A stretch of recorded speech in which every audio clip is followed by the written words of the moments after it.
মেঘ পূর্ণ দিন নহে দুর্দিন, বৃষ্টিপূর্ণ দিন নহে দুর্দিন। দুর্দিন হলো সেদিন যেদিন আমার ভাগ্যে গৌর কথা, নিতাই কথা, কৃষ্ণ কথা শ্রবণ হয় নাই, যেদিন আমার ভাগ্যে ভক্ত সঙ্গ লাভ হয় নাই। শাস্ত্র বললেন সেই দিনটাই হলো আমার জীবনের সব থেকে বড় দুর্দিন।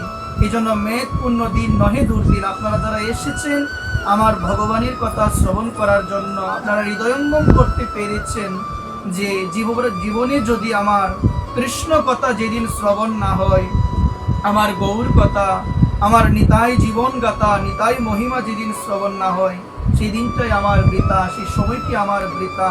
আজকের এই সময়ের সদ্ব্যবহার হচ্ছে সুধীবৃন্দ, আমরা জীবনে যত কিছুই করি না কেন, এই সময় আমরা যে সংসারকে অর্পণ করছি, এখান থেকে যখন আমরা চলে যাব কিছুই নিতে পারবো আমরা না, কিছুই নিতে পারবো না। এই যে অল্প সময় ভগবানকে দিচ্ছি, গৌরের কথা শুনছি, নিতাইয়ের কথা শুনছি, দুই বাহু প্রসারিত করে আমার নিতাইকে ডাকছি। যেদিন আমি চলে যাব আমার সাথে এগুলোই যাবে, আর কোনো কিছু যাবে না। ওই জন্য বলেন ভক্তি কখনো নষ্ট হয় না মা, ভক্তি কখনো নষ্ট হবে না। আমার দেহটা পরিবর্তন হতে পারে, কিন্তু যে ভক্তিটা আমি যাজন করছি ওই ভক্তি কিন্তু সদা সর্বদা নিত্য আমার সঙ্গে থাকবে। এটি আছেন আমার ভগবান। তিনি গীতায় বললেন, অর্জুনকে উপলক্ষ করে আমাদের কল্যাণের জন্য বললেন, নেহা বিক্র মনুষ্যস্তি প্রত্যভায়ন বিদ্যতে স্বল্পম অবশ্য ধর্মস্য প্রায়ত মহত নবয়াত। এই অর্জুন, ভক্তি যুগের যে অনুশীলন সেটা কখনো ব্যর্থ হয় না।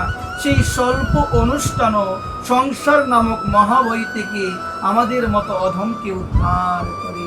স্বল্প অনুষ্ঠানও যদি কেউ করতে পারে, এই জন্য ভক্তি কখনো ব্যর্থ হয় না। এবং ওই ভক্তিটা যদি আমরা হৃদয়ে লাভ করতে চাই, আমাদের কায়মনোবাক্যে নিষ্ঠাপরায়ণ চিত্তে ভগবানের একান্ত অনুরাগী ভক্তদের সঙ্গ করা উচিত। কারণ ভক্ত সঙ্গ না করলে চিত্তরূপী দর্পণ মার্জন হবে না। কারণ আমি যদি ভক্ত সঙ্গে না যাই, আমার ভাগ্যে হরিকথা শ্রবণ হবে না। এবং আমার ভাগ্যে, আমার কর্ণে যদি হরিকথা শ্রবণ না হয় মা, আমার এই চিত্তরূপী দর্পণ মার্জন হবে তো? কখনোই হবে না। এই জন্য আজকে দেখুন, এই চিত্তরূপী দর্পণের মধ্যে এত ময়লা, এত আবর্জনায় পরিপূর্ণ হয়ে আছে, এত আবর্জনা। আমাদের মানুষের প্রতি হিংসা, বিদ্বেষ, দেশ ভাবনা আমাদের হৃদয়ে, আজকে এত হিংসা আমাদের হৃদয়ে সুধীবৃন্দ। এই জন্য বললেন, সমস্ত হিংসা, কামনা, বাসনাকে যদি জয় করতে চাও, যারা আমার ভগবানকে ভালোবাসে তাদের সঙ্গ করো। দেখবে আস্তে আস্তে তোমার হৃদয় রূপী ক্ষেত্রে যে ময়লা আছে, ভগবানের নামে, হরিকথার প্রভাবে, ভক্ত সঙ্গের প্রভাবে সব দূরীভূত হয়ে যাবে, সব দূরীভূত হয়ে যাবে। এজন্য সুধীবৃন্দ, আমাদের এই জীবনটাকে গঠন করা প্রয়োজন। গঠন করতে হবে যে আমার জীবনে কি কি দোষ রয়েছে। একমাত্র হরিকথা শ্রবণ করলে, সাধু সঙ্গ করলে আমরা বুঝতে পারবো যে আমার জীবনে এখনো কি কি ত্রুটি রয়েছে। বর্তমান সময়ে আমরা অন্যের দোষগুলো দেখি, কিন্তু আমার ভিতরে কি দোষ আছে এটা আমরা দেখি না। দেখবেন মা, এই প্রসঙ্গে খুব সুন্দরভাবে বলছেন, এখন তো আমরা বাড়ি ঘরের মধ্যে, ব্যবসা প্রতিষ্ঠানের মধ্যে আমরা সিসি ক্যামেরা লাগাই না মা? সিসি ক্যামেরা আমরা লাগাই, কেন লাগাই? কারণ ওইটার মাধ্যমে দেখা যাবে কে কি করে, কে চুরি করছে বা কে চুরি করে না, সমস্ত কিছুই ওই ক্যামেরার মধ্যে ধরা পড়ে। এই জন্য দেখবেন আমরা এখন বর্তমান সময়ে আমরা সেই ক্যামেরাগুলো সবাই লাগাচ্ছি। আমার মনে হয় কি, আমাদের জীবনেও দুইটা সিসি ক্যামেরা প্রয়োজন আমাদের এই বাস্তবিক জীবনে। আসুন আমরা সেই কথাগুলো একটু ধ্যানপূর্বক শুনি মা, মন দিয়ে আমরা সবাই শুনি। আমাদের জীবনেও দুইটা সিসি ক্যামেরা অবশ্যই প্রয়োজন। এক হলো বিচার আর এক হলো বিবেক। ওই দুইটা ক্যামেরা আমাদের জীবনেও প্রয়োজন। আজকে যদি একটু বিচার করি, বিবেককে যদি একটু কাজে লাগাই, যদি দেখি যে আমার জীবনে কি কি সমস্যা রয়েছে, আমি হয়তোবা প্রসাদ পাচ্ছি, হয়তোবা ভগবানকে ভোগ নিবেদন করছি, তিলক দিচ্ছি, কণ্ঠিমালা দিচ্ছি, কিন্তু তারপরও আমার মনে হয় কি আমার এটা বিচার, এটা আমার বিবেককে কাজে লাগাতে হবে। অবশ্যই বিচার করা প্রয়োজন যে আমার জীবনে এখনো কি কি ত্রুটি রয়েছে। এই জন্য বললেন, আমাদের ওই জীবনরূপী ক্ষেত্রের মধ্যে ওই যে দুইটা সিসি ক্যামেরা, ওইটা দিয়ে কি দেখতে হবে যে আমার জীবনের মধ্যে কি কি রয়েছে, আমার জীবনে লোভ আছে কিনা, আমার জীবনে অহংকার আছে কিনা, আমার জীবনে মোহ আছে কিনা, মায়া আছে কিনা, ওইটা দেখতে হবে বিচার এবং বিবেক দিয়ে। কি দিয়ে দেখতে হবে সবাই বলি? বিচার এবং বিবেক দিয়ে দেখতে হবে আমার জীবনে লোভ আছে কি না। এখন বর্তমান সময়ে আমরা দেখতে পাই ধর্মক্ষেত্রে প্রবেশ করার পরও, মনোনিবেশ করার পরও আমাদের অনেক ক্ষেত্রে লোভ জাগ্রত হয়, যে লোভ ভালো নয়, যে লোভ ভালো নয়। ভগবান গীতায় বললেন, ষোড়শ অধ্যায়ে অর্জুনকে বললেন, হে অর্জুন, নরকের হলো 3টি ধার, নরকের হলো 3টি দরজা। এর মধ্যে প্রথম হলো কাম, দ্বিতীয় হলো ক্রোধ, 3 নম্বর হলো আপনার হচ্ছে লোভ। ভগবান অর্জুনকে বলেন, অর্জুন তুমি কাম এবং ক্রোধ, লোভ তুমি ত্যাগ করো, না হলে কখনো ভক্ত হতে পারবো না। হয়তো বা বেশ নিতে পারবো, কিন্তু আমার ভক্ত হওয়া হবে না। ওই জন্য বিচার এবং বিবেককে আমাদের কাজে লাগানো প্রয়োজন। লোভ জিনিসটা ভালো নয়। এই জন্য আমরা দেখতে পাই জীব গোস্বামী পাদ তিনি বলছেন, ভক্তের জীবনের লোভ হবে একমাত্র হরিকথায়, ভক্ত সঙ্গে তার লোভ হবে। এই লোভ থাকবে ভক্ত সঙ্গে, কারণ লোভ না থাকলে ভগবানকে পাওয়া যায় না, ভগবানকে পাওয়া যায় না। ভক্তের জীবনে লোভ, জাগতিক কোনো কিছুর ক্ষেত্রে ভক্তের লোভ নাই, সম্পদে লোভ নাই, বাড়িঘর কোনো কিছুর প্রতি তার লোভ নাই। তার লোভ হলো কখন ভক্ত সঙ্গ হবে, সেই ভক্ত সঙ্গে গিয়ে আমি একটু ভক্তের চরণ ধরে নিজের মাথার মধ্যে ধারণ করব। কখন ভক্ত সঙ্গ হবে, আমি তো অধম নরাধম, আমার তেমন সাধন নাই, ভজন নাই, কখন হবে সে একান্ত নিষ্ঠাপরায়ণ ভগবানের ভক্ত সঙ্গ। সেখানে গিয়ে আমি একটু প্রাণ ভরে, আমি একটু হরিকথা শ্রবণ করে আমার হৃদয়টাকে আমি ধন্য করব। এটি হলো ভক্তের জীবনের রূপ, এটি হলো ভক্তের জীবনের রূপ। আসুন আমরা এখান থেকে একটি দৃষ্টান্ত আমরা বলি, আমরা মনোযোগ সহকারে শ্রবণ করি। লোভকে ত্যাগ করা প্রয়োজন। আমার প্রভু রামচন্দ্র মর্যাদা পুরুষোত্তম, ত্রেতা যুগের ঘটনা, যখন রাজত্ব করছিলেন, হঠাৎ একদিন এক পূজারী মন্দিরের বারিন্দায় দাঁড়িয়েছিলেন। একটা কুকুর সেই মন্দিরের পাশ দিয়ে যাচ্ছিলেন। তখন সে পূজারী কি করলো, একটা ইট নিয়ে, একটা ইটের ছোট একটি কণা নিয়ে সে কুকুরটাকে ঢিল মেরেছে। কুকুর মনে মনে ভাবলেন, প্রত্যেকটা প্রাণীরই কিন্তু একটা নিজস্ব বাসা আছে। সেই কুকুরটা মনে মনে ভাবলেন, আমি তো পূজারীকে কিছু বলি নাই, পূজারীকে কিছু করিও না, কিন্তু সে আমাকে কি মারলো, সবাই বলেন, সে আমাকে একটা ঢিল মারলো। সে মনে মনে ভাবলেন একজনের কাছে যদি আমি বিচার দিতে পারি, তিনি ওই কার্যের অবশ্যই বিচার করতে পারেন। তিনি হলো আমার মর্যাদা পুরুষোত্তম ভগবান শ্রী রামচন্দ্র। তার নামের আগে মর্যাদা শব্দের যোগ কেন হলো, তিনি সবাইকে মর্যাদা দিতেন, পশু পাখি কীট প্রতঙ্গ থেকে শুরু করে সবাইকে মর্যাদা দিতেন। ঠিক তদ্রূপ ভক্তির জীবনে এটি থাকা একান্ত প্রয়োজন। ভক্ত সবাইকে সম্মান করবে, সবাইকে মান দিবে, কোনো জীবের প্রতি দ্বেষ ভাবনা, হিংসা ভাবনা থাকবে না। কেন? কারণ ভক্ত জানে যে আমার ভগবান প্রত্যেকটি জীবের হৃদয়ে আছেন। তার বিশ্বাস স্থাবর দেখে, জঙ্গম দেখে ভক্ত না দেখি তার মূর্তি, সর্বদা ইষ্টদেব হয় তার স্ফূর্তি। ভক্ত সকলের মধ্যে ভগবানকে দেখে। ওই জন্য উদ্ধব যখন ভাগবতে আমার গোবিন্দকে বললেন, প্রাণনাথকে বললেন, হে প্রাণনাথ, কোন ভক্তির মাধ্যমে তোমাকে পাওয়া যায় প্রাণনাথ?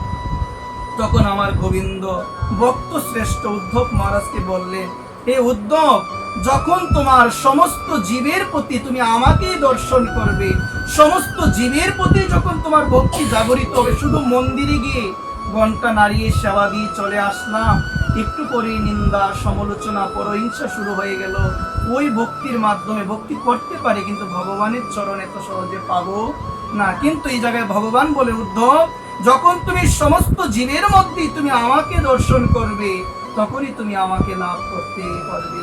এই জন্য আসুন, আজকে এই জায়গায় বড়ই অভাব আমাদের, এই জায়গায় বড়ই অভাব। এই অভাবের কারণে আমরা পাচ্ছি না, কারণ ভাব এখনো যথাযথভাবে হয় নাই। এই জন্য শাস্ত্র বললেন কৃষ্ণ ভক্তির অস্বভাবিতা, আমাদের বললেন সেই ভাবের অনেক অভাব, আমাদের সেই ভক্তি রসের অনেক অভাব। মতিক্রিয়তাম যদি কুতহপি লভ্যতে, আমাদের বললেন বাজারে গেলে কিছু কিনতে গেলে যেমন অর্থ প্রয়োজন, তেমনি এই ভক্তির জগতে ভগবানকে পেতে গেলে ভাবের প্রয়োজন, প্রেমের প্রয়োজন। এই জন্য বললেন তত্রম লুল্লমপি জন্ম কোটি সুকৃতি লভ্যতে, বলছে কোটি জন্মের সুকৃতি পূর্ণ থাকলে ভগবানকে পাওয়া যায় না। যদি হৃদয়ে তোমার ভাব না থাকে, যদি হৃদয়ে তোমার ভক্তি না থাকে, ওই ভাব এবং ভক্তি আমাদের হৃদয়ে জাগাতে পারে একমাত্র আমাদের ষষ্ঠ গুরুদেব এবং সাধুগুরু বৈষ্ণব মহাত্মা, তাদের কৃপা বিনে হৃদয়ে কখনো ভক্তি লাভ হবে না, কখনোই হবে না। আজকে সেই কুকুর মনে মনে ভাবলেন, এটি হলো ত্রেতা যুগ, এই যুগের রাজত্ব হলো প্রভু রামচন্দ্রের। তার কাছে গিয়ে নালিশ দিলে, বিচার দিলে আমি অবশ্যই বিচার পাবো। আজকে কুকুর গেলেন ভগবানের কাছে। আপনারা হয়তোবা বলতে পারেন যে কুকুরও কি কথা বলতে পারে? কুকুর প্রাণী, কীট পতঙ্গ থেকে শুরু করে সবার একটা নিজস্ব ভাষা আছে, হয়তোবা আমি বুঝি না, কিন্তু আমার ভগবান গুরুদেব কি বুঝেন? তারা বুঝেন প্রত্যেকটা প্রাণীর ভাষা, যথার্থ সদ্গুরুদেব এবং আমার ভগবান বুঝেন। এবং ভগবানের চরণে, তৎচরণে যারা আশ্রয় নিয়েছে, যারা আমার গৌরকে একান্ত ভাবে ভালোবাসেন, তারাই বুঝতে পারেন। কুকুর তার নিজের ভাষায় ব্যক্ত করলেন প্রভু রামচন্দ্রের কাছে, সমস্ত ইতিবৃত্তান্ত খুলে বললেন, আমার প্রভু আজকে বিচার করবেন। সেই পূজারীর কাছে আসলেন। আসুন আমরা একটু ধ্যানপূর্বক শুনি। আসার পরে সমস্ত ঘটনা যখন খুলে বললেন, তখন তাকে বললেন, তুমি কেন তাকে ডিল মেরেছো? সে কি তোমার কোনো ক্ষতি করেছে? বলছে না, কোনো ক্ষতি করে না। বলছে তাহলে কেন মেরেছো? বলছে আমি এমনি মেরেছি। তখন আমার ভগবান রামচন্দ্র সেই কুকুরকে বললেন, তুমি বলো তার কি শাস্তি দেওয়া প্রয়োজন, তুমি আমাকে বলো, তুমি যে শাস্তির কথাই বলবে আমি তাকে সেই শাস্তি দিব। আজকে কুকুর বললেন, তার নিজ ভাষায় ভগবানকে জানালেন, তাকে প্রভু যদি তাকে শাস্তি দিতে হয়, এখন সে একটা ছোট একটা মন্দিরের পূজারী, তুমি তাকে মঠ বা ধামের কোন বড় তীর্থস্থানের তুমি তাকে মহাত্মা বানিয়ে দাও। ভগবান আজকে বললেন, এটা তো তার শাস্তি হলো না, এটা তো তার জন্য পুরস্কারই হয়ে গেল। তুমি বলছো তোমার সঙ্গে সে অপরাধ করেছে তোমার চরণে, এজন্য এসেছে তাকে শাস্তি দেওয়ার জন্য। এখন তুমি বলছো আমি যেন তাকে ধাম বা তীর্থের বা বড় কোনো মঠের জন্য আমি তাকে পূজারী বা মহাত্মা বানিয়ে দিই, এটি তো তার জন্য পুরস্কার হয়ে যায়। তখন সে কুকুর নিজ ভাষায় বললেন, আমিও পূর্ব জীবনে ছিলাম কোনো এক মন্দিরের পূজারী, আমিও পূর্ব জীবনে, আসুন ধ্যান দিয়ে শুনি, কোনো এক মন্দিরের পূজারী ছিলাম। ভক্তরা আমাকে ভালোবাসতো, তারা গোবিন্দের সেবার জন্য বিভিন্ন কিছু আমাকে দিত, বিভিন্ন ফল, টাকা দিয়ে অনেক কিছু দিত। আমিও ভালোবেসে ভগবানকে ভোগ নিবেদন করে প্রসাদ রূপে তাদেরকে সেটা দিয়ে দিতাম, প্রসাদ রূপে তাদেরকে দিতাম। একদিন কি হলো, কোনো এক ভক্ত ভগবানকে ভালোবেসে ভগবানের জন্য খুব সুন্দর ঘি এনেছেন, অনেক ভর্তি করে ঘি এনেছেন। ওই ঘিটা দেখার পরে আমার মধ্যে লোভ জেগে গেল যে এটা যদি আমি বাড়িতে নিয়ে যাই তাহলে আমি ভালোভাবে আস্বাদন আমি করতে পারবো। এই যে আমার লোভ জেগেছিল সে দিল ভগবানকে, কিন্তু আজকে ভগবানকে না দিয়ে আমার লোভ জাগলো, সেটি যদি আমি বাড়িতে নিতে পারি, সেটি যদি আমি আমার নিজ আঙ্গিনায় নিয়ে যেতে পারি, কি হবে গো? নিজ আঙ্গিনায় নিলে আমি ভালোভাবে আস্বাদন করতে পারবো। এই লোভের জন্য আজকে আমার কুকুর জনিতে জন্ম হলো। এখানে বললেন এই যে আসনটা, ওই আসনটাকে বর্তমান কলিযুগে আমরা কলঙ্কিত করে ফেলেছি। এটি হলো বেশাসন, কিন্তু সুধীবৃন্দ অপরাধ ক্ষমা করবেন, এখন এটি হয়ে গেল ব্যবসার আসন। ভুল বলছি মা? এখানে বসে আমরা বিভিন্ন ধরনের টাকা চাই, বিভিন্ন কিছু। সাধু যিনি প্রকৃত সাধু হবে, সম্পদের লোভ তার ভিতরে থাকবে না। যিনি প্রকৃত সাধু হবে, অর্থের লোভ থাকবে না। এমনও সাধু আছে তারা অর্থকে স্পর্শই করে না, কারণ জানে ওই অর্থের লোভ যার ভিতরে একবার ঢুকে যায়, ওই কামনা যার ভিতরে একবার জাগরিত হয়ে যায়, তার ভজন সাধন সব বিনষ্ট হয়ে যাবে। আজকে এই জায়গায় বললেন, কেউ যদি ভালোবেসে তোমাকে 10টা টাকাও দেয় গোবিন্দের সেবার জন্য, এটা ভগবানকে না দিয়ে তুমি যদি তোমার নিজের ভোগের জন্য সেটা ব্যয় করো, শাস্ত্র বললেন আমার কুকুর জনিতে জন্ম হবে, আমার কুকুর জনিতে জন্ম হবে। আজকে প্রভু বলে, ও এই জন্য বুঝি তুমি বলছো? বলছে এটাই ওর জন্য শাস্তি হবে। ও যখন বড় কোনো মঠ বা তীর্থের যখন ও মহাত্মা হবে, সাধু হবে, পূজারী হবে, যখন কোনো ভক্ত ওকেও দিবে, ওর মধ্যে একদিন লোভ জাগবে এবং ওকেও কুকুর কুলের মধ্যে আসতে হবে। এজন্য আসুন আমরা, আমাদের যেন সেই লোভটা না জাগে। আজকে এখানে প্রমাণ, এই লোভই হলো আমাদের, এই লোভই হলো পাপের বাপ। এই লোভ থেকে আমাদের পাপ সৃষ্টি হয়। এই জন্য সেই সঙ্গ করা প্রয়োজন নেই, যেই সঙ্গ করলে আমাদের হৃদয়ে লোভ আসে। এই জন্য সুধীবৃন্দ, বর্তমান সময়ে আমরা কৃষ্ণ বিমুখ ভক্তদের সঙ্গ করে, আমরা কৃষ্ণ বহির্মুখ ব্যক্তিদের সঙ্গ করে আজকে আমাদের হৃদয় থেকে সেই ভক্তিগুলো চলে যাচ্ছে। এই জন্য একটি পদ বারংবার সেই পদটি উচ্চারণ করতে আমার মনে চাই, যার মুখে বাই গৌর কথা নাই, তার কাছে তুমি যেও না। যার মুখ হেরি ভুলে যাবি হরি, তার মুখ পানে তুমি চেও না। এটি বলতে ইচ্ছে করে, কিন্তু আমরা বুঝি কয়জন? আমরা বুঝি কয়জন সেটি আমরা জনসঙ্গ করতে চাই। অথচ আমাদের রূপ গোস্বামী পাদ বললেন, এই অত্যাধিক জনসঙ্গ যেটি আমাদের হৃদয় থেকে ভক্তিকে নষ্ট করে দেয়।